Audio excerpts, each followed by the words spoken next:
Janasena MLA అరవ శ్రీధర్పై లైంగిక వేధింపుల ఆరోపణలు చేసిన హర్ష వీణ రైల్వే కోడూరు పోలీసుల ఎదుట విచారణకు హాజరయ్యారు.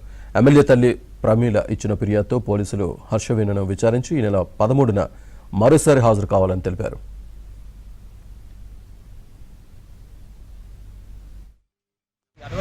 ఈరోజు ఏంటంటే హర్షవీణ గారి కేసును రైల్వే కోడూరు పిఎస్కి అటెండ్ అవ్వడం జరిగింది. అంటే ఈ రోజు అటెండ్ అవ్వడానికి కారణం ఏంటంటే మేడంతో సహా నేను అటెండ్ అవ్వడం జరిగింది. దానికి రీజన్ ఏంటంటే ఆ క్రైమ్ నెంబర్ 4 ఏదైతే ఆ ఎమ్మెల్యే అరవ శ్రీధర్ వాళ్ళ తల్లి గారు పెట్టిన కేసు కానీ, అలాగే క్రైమ్ నెంబర్ 5 శంకర్రాజు గారు ఆయన పెట్టిన కేసులో కానీ దాంట్లో ఇన్వెస్టిగేషన్ కోసం పోలీసు వారి ఎంక్వైరీ కోసం మమ్మల్ని ఈరోజు రమ్మంటం జరిగింది. సో మేము ఈరోజు అటెండ్ అయ్యాము. మాకు సంబంధించిన మా దగ్గర ఉన్న ఎవిడెన్స్ ఏదైతే ఉందో, మా యొక్క వాదనలు ఏవైతే ఉన్నాయో ప్రతిదీ కూడా సబ్మిట్ చేయడానికని వచ్చాము. అయితే కొన్ని అనివార్య కారణాల వల్ల కొంచెం లేట్ అవ్వటం వల్ల పోలీసు వారు ఏమన్నారంటే మళ్ళీ 13వ తారీఖు నాడు మళ్ళీ మాకు ఒక నోటీస్ ఇవ్వడం జరిగింది, దీంట్లో అటెండ్ అవ్వమని చెప్పేసి.